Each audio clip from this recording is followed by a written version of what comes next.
Hello friends, welcome to my channel. आज के इस वीडियो में हम लोग बिहार स्टेट के पीजीटी जूलॉजी के प्रैक्टिस सेट 4 को आपके साथ डिस्कस करेंगे। और ये डिस्कशन हम लोग यूथ कंपटीशन टाइम्स की बुक के अकॉर्डिंग कर रहे हैं। और इससे पहले के वीडियोस में भी हमने पीजीटी जूलॉजी के प्रीवियस ईयर क्वेश्चंस और प्रैक्टिस सेट को आपके साथ डिस्कस किया है। अगर अभी तक आपने उन वीडियोज़ को नहीं देखा है तो उन वीडियोज़ का लिंक आपको डिस्क्रिप्शन बॉक्स में मिल जाएगा, आप उन्हें जाके देख सकते हैं। तो बिना देरी किए चलिए आज का ये वीडियो स्टार्ट करते हैं। तो क्वेश्चन नंबर 1 है, निम्नलिखित में से कौन वायुमंडल में CO2 की मात्रा को नियंत्रित करता है? तो इस क्वेश्चन का सही जवाब है ऑप्शन डी, महासागर। फिर क्वेश्चन नंबर 2, पर्यावरण के समस्त सजीव एवं निर्जीव घटकों के एकीकरण से बना तंत्र कहलाता है। तो इस क्वेश्चन का सही जवाब है ऑप्शन ए, पारिस्थितिकी तंत्र। फिर क्वेश्चन नंबर 3, सिल्क रेशम ग्रंथि होते हैं रूपांतरित। तो इस क्वेश्चन का सही जवाब है ऑप्शन ए, लार ग्रंथि में। फिर क्वेश्चन नंबर 4, मधुमक्खियों में अमेरिकन फाउल ब्रूड रोग का रोगकारक होता है। तो इस क्वेश्चन का सही जवाब है ऑप्शन ए, पेनिबेसिलस। फिर क्वेश्चन नंबर 5, एंजाइमेटिक अभिक्रिया में संदमन के लिए निम्न में से कौन जिम्मेदार है? तो इस क्वेश्चन का सही जवाब है ऑप्शन ए, सबस्ट्रेट। फिर क्वेश्चन नंबर 6, प्राणी जनित प्रोटीन में नहीं होता है।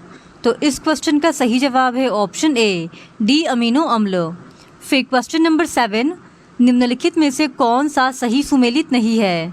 तो इस क्वेश्चन का सही जवाब है ऑप्शन ए, डाईपेप्टाइड 2 पेप्टाइड आबंध। फिर क्वेश्चन नंबर 8, चूजे के भ्रूण विकास के दौरान सबसे पहले दिखने वाली भ्रूण झिल्ली होती है। तो इस क्वेश्चन का सही जवाब है ऑप्शन ए, यॉर्क सैक।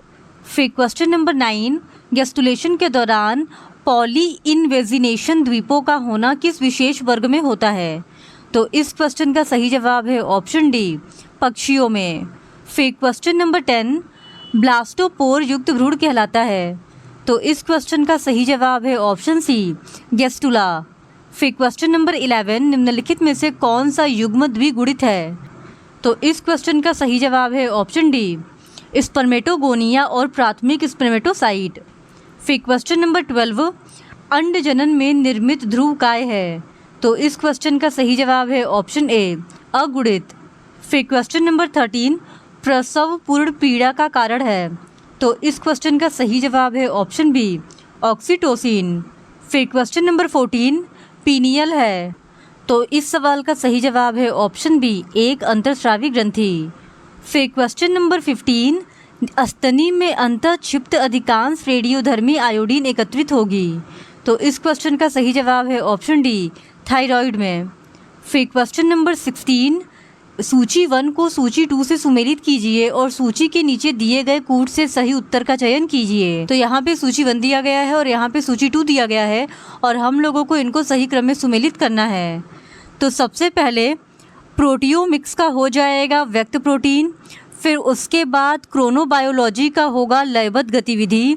फिर इस्केमिया का होगा आंशिक मांसपेशी अप्राप्ति और रोधगलन का होगा पूर्ण मांसपेशी की अप्राप्ति। यानी ऑप्शन बी, ए का 3, बी का 1, सी का 4 एंड डी का 2 इस सवाल का सही जवाब होगा। फिर क्वेश्चन नंबर 17, रक्त वाहिनियों में निम्नलिखित में से कौन सी पेशियां पाई जाती हैं? तो इस क्वेश्चन का सही जवाब है ऑप्शन ए, चिकनी पेशियां। फिर क्वेश्चन नंबर 18, कशेरुकियों की ट्राइजेमिनल तंत्रिका है। तो इस क्वेश्चन का सही जवाब है ऑप्शन सी, 5वीं कपाल तंत्रिका। फिर क्वेश्चन नंबर 19, स्तनधारी मस्तिष्क का कौन सा भाग पेशीय समन्वय को नियंत्रित करता है? तो इस क्वेश्चन का सही जवाब है ऑप्शन बी, सेरिबेलम।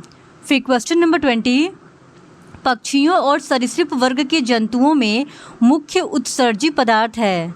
तो इस क्वेश्चन का सही जवाब है ऑप्शन बी, यूरिक अम्ल। फिर क्वेश्चन नंबर 21, निम्नलिखित में से यूरिया के जैव संश्लेषण में मध्यवर्ती उत्पाद नहीं है। तो इस क्वेश्चन का सही जवाब है ऑप्शन सी, एसिटिल ग्लूटामेट। फिर क्वेश्चन नंबर 22, क्लोराइड शिफ्ट संबंधित है। तो इस क्वेश्चन का सही जवाब है ऑप्शन बी, रक्त में CO2 के परिवहन से। फिर क्वेश्चन नंबर 23, रक्त प्लाज्मा में कोलाइड परासारणी दाब मुख्य रूप से किसके कारण होता है? तो इस क्वेश्चन का सही जवाब है ऑप्शन ए, एल्ब्यूमिन। फिर क्वेश्चन नंबर 24, फाइब्रिनोजेन पाया जाता है। तो इस क्वेश्चन का सही जवाब है ऑप्शन ए, रक्त प्लाज्मा और यकृत में संश्लेषित होता है। फिर क्वेश्चन नंबर 25, निम्नलिखित में से किसमें यूरिया की मात्रा सबसे अधिक पाई जाती है? तो इस क्वेश्चन का सही जवाब है ऑप्शन बी, यकृत शिरा में। फिर क्वेश्चन नंबर 23, कौन सा युग्म सही नहीं है? तो इस क्वेश्चन का सही जवाब है ऑप्शन डी, बाएं निलय व महाधमनी के मध्य का द्वार द्विवल्नी कपाट। फिर क्वेश्चन नंबर 27, वोकल कॉर्ड्स होते हैं। तो इस क्वेश्चन का सही जवाब है ऑप्शन डी, लैरिंक्स में। फिर क्वेश्चन नंबर 28, क्रेब्स चक्र में 6 कार्बन यौगिक का निर्माण एसिटाइल को एंजाइम ए के निम्न से संयोजन होने से होता है। तो इस क्वेश्चन का सही जवाब है ऑप्शन बी, ऑक्सैलोएसिटिक अम्ल। फिर क्वेश्चन नंबर 29, क्रेब्स चक्र में एक एसिटिल को एंजाइम से कुल कितने एटीपी बन सकते हैं? तो इस क्वेश्चन का सही जवाब है ऑप्शन सी, 12। फिर क्वेश्चन नंबर 30, फ्यूमेरेज एंजाइम रूपांतरित करता है। तो इस क्वेश्चन का सही जवाब है ऑप्शन बी, फ्यूमेरिक अम्ल मैलिक अम्ल में। फिर क्वेश्चन नंबर 31, कोशिका में क्रेब्स चक्र का स्थल है। तो इस क्वेश्चन का सही जवाब है ऑप्शन सी, माइटोकॉन्ड्रिया। फिर क्वेश्चन नंबर 32, यकृत में यूरिया का संश्लेषण होता है। तो इस क्वेश्चन का सही जवाब है ऑप्शन डी, ऑर्निथीन चक्र द्वारा। फिर क्वेश्चन नंबर 33, अग्नाशयी रस के स्रावण को उत्तेजित करने वाला हार्मोन है। तो इस क्वेश्चन का सही जवाब है ऑप्शन बी, सिक्रेटिन। फिर क्वेश्चन नंबर 34, पित्ताशय से पित्त के निकलने के लिए जिम्मेदार हार्मोन कहलाता है। तो इस क्वेश्चन का सही जवाब है ऑप्शन सी, कोलेसिस्टोकाइनिन। फिर क्वेश्चन नंबर 35, कुफुर कोशिकाएं होती हैं। तो इस क्वेश्चन का सही जवाब है ऑप्शन बी, यकृत की फैगोसाइट कोशिकाएं। फिर क्वेश्चन नंबर 36, विटामिन के संरचनात्मक अनुरूप जो कि प्रतिस्कंदी के रूप में प्रयुक्त होता है वह है। तो इस क्वेश्चन का सही जवाब है ऑप्शन ए, डाइकुमेरॉल। फिर क्वेश्चन नंबर 37, निम्नलिखित में से कौन सी कोशिका के उस अंग के अस्तर वाले ऊतक में पाए जाने की संभावना है जो श्लेष्मा पैदा करता है और छोड़ता है? तो इस क्वेश्चन का सही जवाब है ऑप्शन ए, गॉबलेट कोशिकाएं। फिर क्वेश्चन नंबर 38, निम्नलिखित में से मनुष्य का सबसे निकट संबंधी है। तो इस क्वेश्चन का सही जवाब है ऑप्शन सी, क्रो-मैग्नन मानव। फिर क्वेश्चन नंबर 39, प्रथम मनुष्य की उत्पत्ति हुई। तो इस क्वेश्चन का सही जवाब है ऑप्शन बी, प्लियोसीन युग में। फिर क्वेश्चन नंबर 40, किसकी कपाल क्षमता सबसे अधिक है? तो इस क्वेश्चन का सही जवाब है ऑप्शन डी, क्रो-मैग्नन मानव की।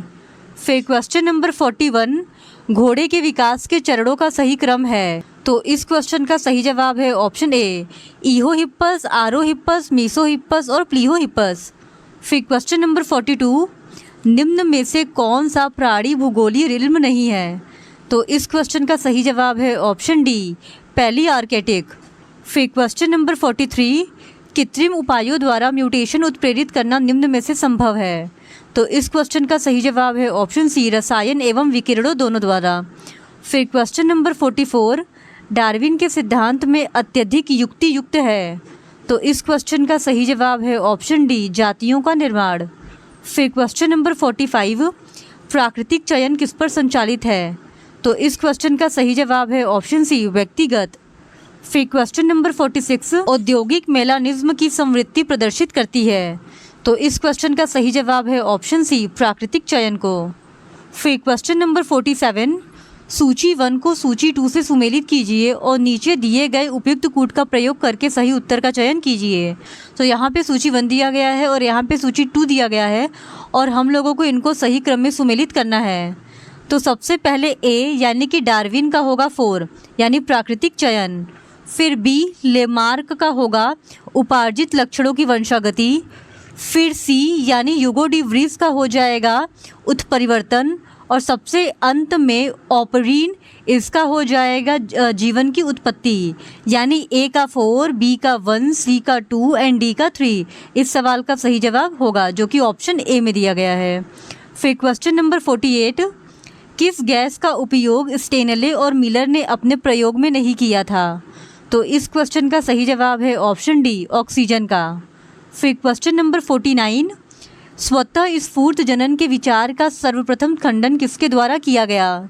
तो इस क्वेश्चन का सही जवाब है ऑप्शन ए, एफ रेड्डी। फिर क्वेश्चन नंबर 50, पृथ्वी पर जीवन की उत्पत्ति के समय निम्नलिखित में से कौन सी गैस मुक्त अवस्था में मौजूद नहीं थी? तो इस क्वेश्चन का सही जवाब है ऑप्शन डी, O2। इस तरह आज के इस वीडियो में हमने प्रैक्टिस सेट 4 के 50 क्वेश्चंस का डिस्कशन कर लिया है और बाकी के 50 क्वेश्चंस का डिस्कशन हम लोग इस वीडियो के नेक्स्ट पार्ट में करेंगे। और अगर आपको ये सीरीज़ पसंद आ रहा है तो please do subscribe to my channel and like this video. Thank you very much.